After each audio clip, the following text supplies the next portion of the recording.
Episode 7 Arnav के रिश्ते की बात। स्कूल में अचानक ऐसा लगा था जैसे अर्णव ने एस्ट्रॉइड्स लेना शुरू कर दिया हो। वो पढ़ाई में ऐसी ऊंचाइयों में उठा कि वो खुद से तो आगे बढ़ा ही, पर उसने आशिमा को भी पीछे छोड़ दिया था और तब से आशिमा दूसरे नंबर पर आने लगी थी। हाई स्कूल के बाद तो वो दोनों अलग अलग स्कूल्स में हो गए थे। अब वो अर्णव से जीतने के लिए अपनी फिजिकल स्ट्रेंथ का इस्तेमाल भी नहीं कर पा रही थी। कभी कभी तो अर्णव घर आते वक्त उसकी चोटी पकड़ के खींच देता था, पर अब तो वो अर्णव उसका बॉस था। आशिमा ने मन में सोचा कि अब तो जब तक वो उसकी कंपनी ना छोड़ दे तब तक कोई सवाल ही नहीं बनता अर्णव को जवाब देने का। वो इसी वजह से अब कुछ कर नहीं पाती थी। पर क्या ये पॉसिबल हो सकता है? छोड़ो। चेहरे पर बहुत दुख के भाव होने की वजह से उसने अपना सर नीचे कर लिया था। अर्णव ने अपनी आईब्रोज उठाकर टॉन्ट करते हुए आशिमा से कहा, आशिमा जी, आप में तो ऐसी कैपेबिलिटी है कि आप चलते फिरते भी लोगों को टक्कर मार सकती हैं। आप में इस मूर्खता के होने के बावजूद मिस्टर अमन रायजादा को आप कैसे पसंद आ गई थी? अर्णव ने यह बोल के खुद को वहीं रोक लिया और बात पलट दी।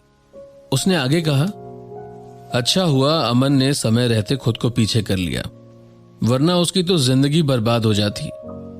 आशिमा ने गुस्से से जोर से अपनी मुट्ठी बांध ली और अर्णव को देखने लगी। उसका मन किया कि अर्णव को कसकर एक थप्पड़ मार दे और उसका मुंह तोड़ दे, जिससे तब से वो बुरी बुरी बातें बोले जा रहा था।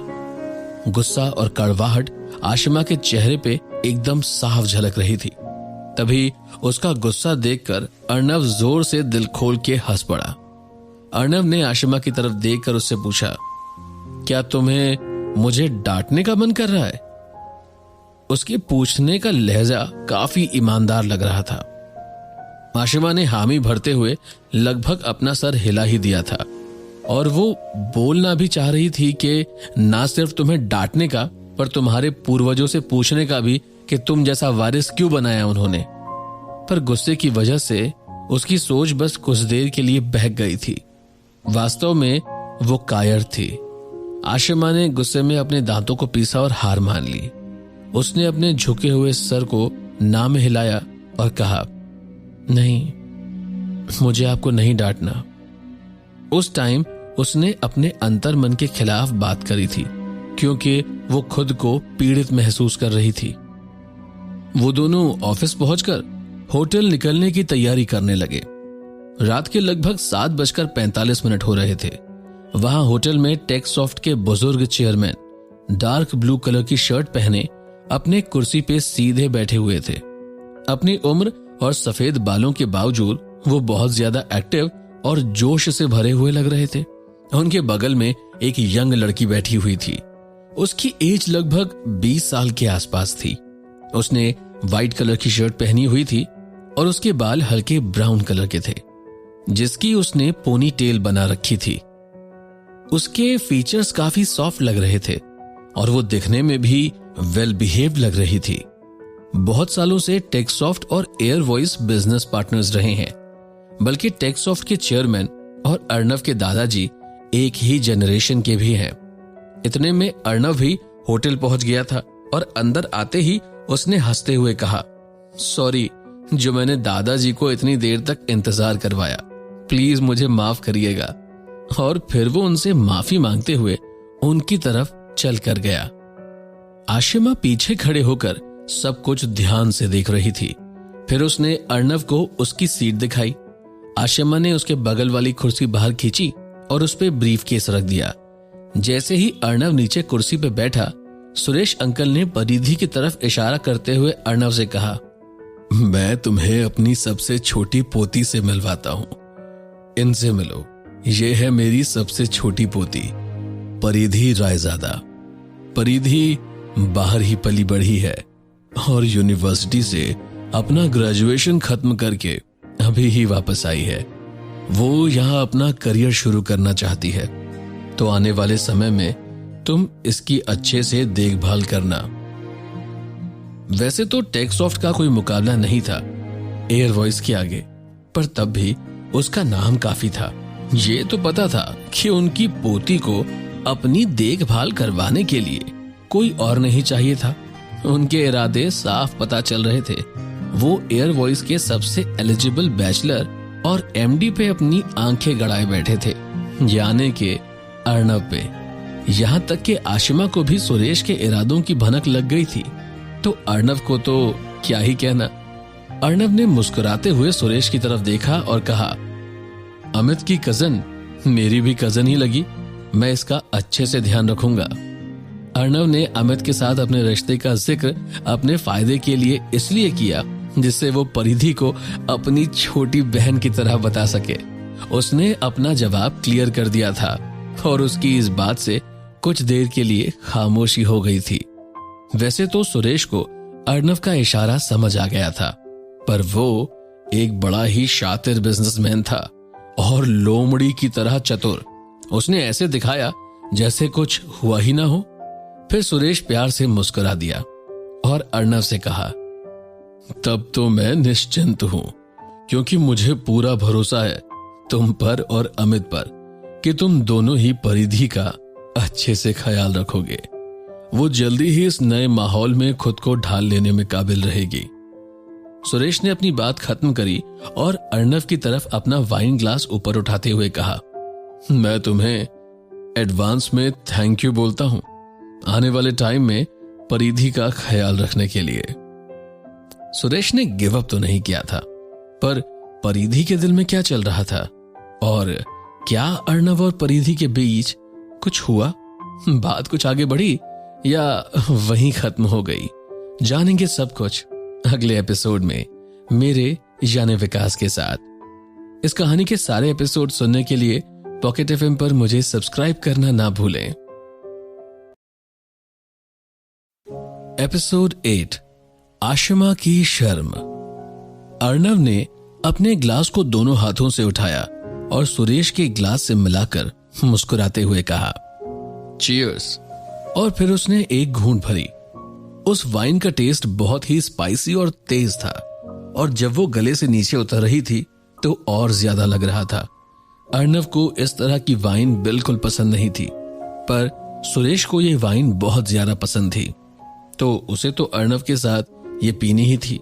सुरेश को अक्सर इसी तरह की वाइन पसंद आया करती थी। आधी बोतल वाइन पीने के बाद भी उस पर उसका कोई असर नहीं हुआ था। सुरेश ने एक ही घूंट में आधा ग्लास वाइन खत्म कर ली और उसके बाद मुंह भर के खाने का कौर खा लिया था। फिर उन्होंने परिधि की तरफ नजर करते हुए हंसकर कहा, परिधि, तुम अर्णव से अपनी खुशी दिल खोलकर जाहिर करो। परिधि को बहुत शर्मिंदगी महसूस हो रही थी। उसके गाल तो शर्म से लाल हो गए थे। परिधि ने अपना ग्लास उठाया और अर्णव की तरफ अपना हाथ आगे बढ़ाते हुए धीरे से कहा, मिस्टर अर्णव, मुझे कुछ कहने की इजाजत दीजिए। जब परिधि ने अर्णव को मिस्टर अर्णव बोला तो सुरेश को बिल्कुल अच्छा नहीं लगा। उन्होंने जानबूझकर परिधि से कहा, बेटा, तुम जैसे अमित को भैया बोलती हो वैसे ही अर्णव को भी भैया बोलो। ये सुनते ही परिधि का चेहरा और ज्यादा लाल हो गया था और उस टाइम उसने बिल्कुल हिम्मत नहीं करी अर्णव को उसकी आंखों में देखने की। तभी उसने मुंह खोलकर धीरे से बोला, भैया। माहौल बहुत ही अजीब हो गया था और आशिमा काफी चिढ़ी हुई लग रही थी। अगर उसे पता होता कि इस मीटिंग में अर्णव के रिश्ते की बात होनी है तो वो अर्णव के साथ कभी नहीं आती और वो यहां आकर अब फंस गई थी।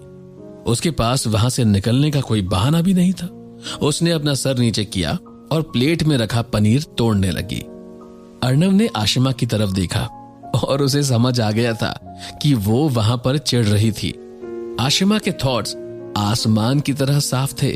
ये देखकर अर्णव हल्का सा मुस्कुराया और उसकी आंखों से शरारत झलक रही थी।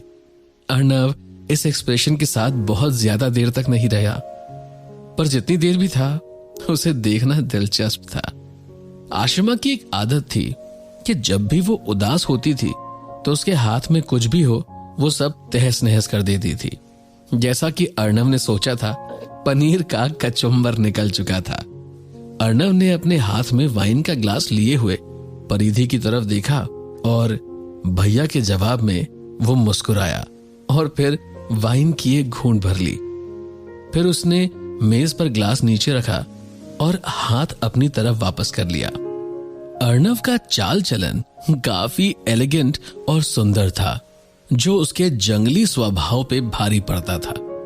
जब से वो लोग होटल में आए थे तब से लेकर अभी तक सुरेश ने ये ध्यान में रखा था कि बात बस उसकी पोती के बारे में ही हो, पर अर्णव हर बात का जवाब बहुत सोच समझकर ही दे रहा था। इस दौरान आशिमा न जाने कितनी बार जमाइयां भर चुकी थी। वो बस इंतजार कर रही थी कि कब वो वहां से निकले और घर जाकर हाथ मुंह धोकर सो जाए। पर सुरेश तो जैसे बातें खत्म करने का नाम ही नहीं ले रहा था। वो बस ये चाहता था कि जिस मतलब से वो वहां मिलने आए हैं वो बात बन जाए और अर्णव इस रिश्ते के लिए हाँ कर दे। अभी तक अर्णव ने सुरेश को साफ शब्दों में मना नहीं किया था, तो हो सकता था कि वो लोग पूरी रात ही वहां रुक जाएं। आशिमा ने एक बार फिर जमाई ली और अपनी घड़ी में देखा कि 10 बज चुके थे। जो प्रोग्राम उसे टीवी पर देखना था अब तो वो भी निकल चुका था। आशिमा ने मन ही मन में सोचा, इसमें तो कोई दो राय नहीं है कि आज वो जल्दी नहीं सो पाएगी। तभी अर्णव ने आशिमा को बुलाया।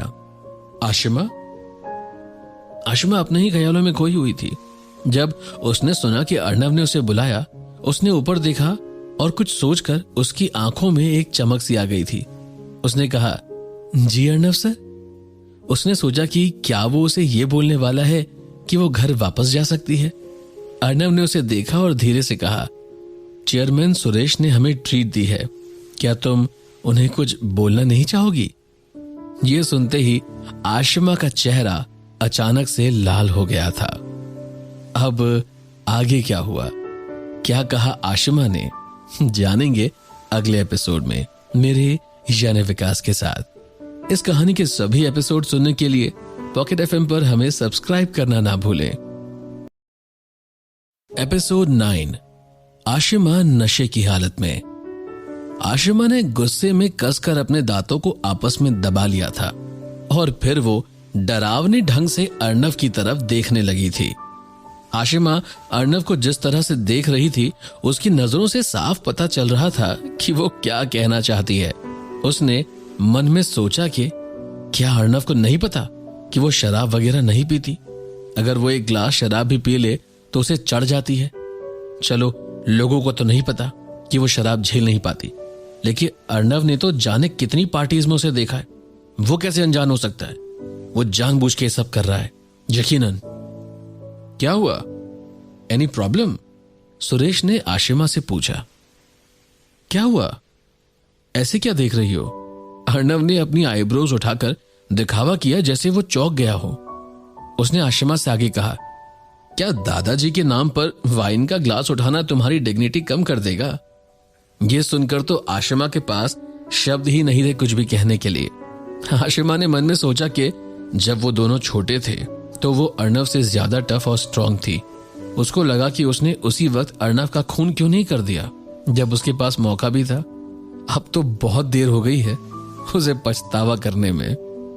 आशिमा ने सुरेश की तरफ देखा और ऐसे मुस्कुराई जैसे वो उनसे माफी मांगना चाह रही हो और कहा, नहीं, मेरा ऐसा मतलब बिल्कुल नहीं था। बस इतनी सी बात है कि मैं शराब पीने में थोड़ा झिझकती हूँ क्योंकि मैं शराब संभाल नहीं पाती हूँ। तभी सुरेश ने कहा, अरे तुम्हारे दादाजी तो आराम से शराब पी लेते थे, बल्कि हम लोग जब भी कभी इकट्ठे मिलते थे तो वो तो मुझसे और अर्णव के दादाजी से भी ज्यादा पी लेते थे। तुम तो उनकी पोती हो, अब सेब पेड़ से टपक कर ज्यादा दूर थोड़े ना गिरा होगा। सुरेश ने यह सब बोला तो मुस्कुराते हुए ही था, लेकिन उनकी बातों से लग रहा था जैसे वो आशिमा को चुनौती दे रहे हो। क्या तुम मुझे ऐसे देख रही हो कि जैसे मैं बुढ़ा हो गया हूं? सुरेश ने कहा। सुरेश ने सोचा कि आशिमा अर्णव के साथ ही बड़ी हुई थी, इसीलिए दिव्यानी उसे भी अपनी पोती की तरह ही मानती थी। उन दोनों में खून का रिश्ता तो नहीं था और ये लड़की सुंदर होने के साथ साथ काफी गुणी भी है। उसे ये डर था कि अगर आशिमा अर्णव के साथ ऐसे ही रहेगी तो उसके इरादे कभी पूरे नहीं हो पाएंगे। उसे किसी भी तरह एक मौका तलाशना था जिससे वो अर्णव की दादी माँ यानी दिव्यानी से दोनों परिवारों की दोस्ती को रिश्तेदारी में आगे बढ़ाने की बात कर ले। सुरेश ने आशिमा से बहुत ही गंभीर तरीके से बात करी थी, इसीलिए आशिमा अपने सामने रखे वाइन ग्लास को उठाने में बहुत झिझक रही थी। अब उसके सामने कोई चारा नहीं था सिवाय इसके कि वो वाइन का ग्लास उठाए और कुछ शब्द बोले सुरेश के लिए। और जैसे ही आशिमा ने अपना वाइन ग्लास उठाया तभी अचानक से अर्णव ने भी अपना वाइन ग्लास उठा लिया था और उससे कहा, मेरा वाइन ग्लास पूरा भरा हुआ है, तुम मेरे ग्लास से पी सकती हो। उसने बहुत नॉर्मल तरह से बोला था। उस वाइन ग्लास में 2-3 बार की शराब आ सकती थी और वो पहले से ही 70% तक भरा हुआ था। महज ग्लास को देखने से ही आशिमा को लग रहा था जैसे उसे नशा हो गया हो। आशिमा ने कहा, नहीं नहीं, इट्स ओके। उसने अपनी बात खत्म ही करी थी कि अर्णव ने तुरंत मेज के नीचे से उसके पैर पे चुटकी काट ली थी।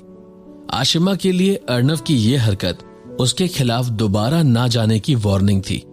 आशिमा खुद को रोक नहीं पाई और गुस्से में उसने ग्लास उठा लिया। वो मुस्कुराई और सुरेश को देखने लगी। आशिमा ने सुरेश की तरफ देखते हुए कहा, सुरेश सर, मैं बस एक ग्लास ही पी पाऊंगी। ये ग्लास आपकी अच्छी सेहत के लिए। उसने अपनी तरफ से वो वाइन पीने की पूरी कोशिश करी थी और इसलिए उसने एक सांस में ही पूरी वाइन खत्म करनी चाहिए, पर असलियत में आशिमा एक ग्लास भी खत्म नहीं कर पाई। आशिमा ने खाली ग्लास मेज पर रखा और खाने के कौर से मुंह भर लिया था। फिर धीरे धीरे उसने खाना चबाने की कोशिश करी। क्योंकि खाने से उसका मुंह पूरा भरा हुआ था, शराब का असर उस पर तुरंत ही दिखने लगा। 10 मिनट के अंदर ही पके हुए टमाटर की तरह उसका चेहरा एकदम लाल हो चुका था। उसका सर घूम रहा था और उसे चक्कर आने लगे। उसका गला सूखने लगा तो उसने एक ग्लास जूस पी लिया था। अर्णव ने अपने बगल में झांका और आशिमा को देखने लगा। उसके हाव भाव देखकर अर्णव मुस्कुराने लगा और मन ही मन में सोचा, बहुत अच्छे। अर्णव ने एकदम शांत स्वभाव से सुरेश की तरफ देखा और कहा, दादाजी, लगता है आशिमा नशे की हालत में है।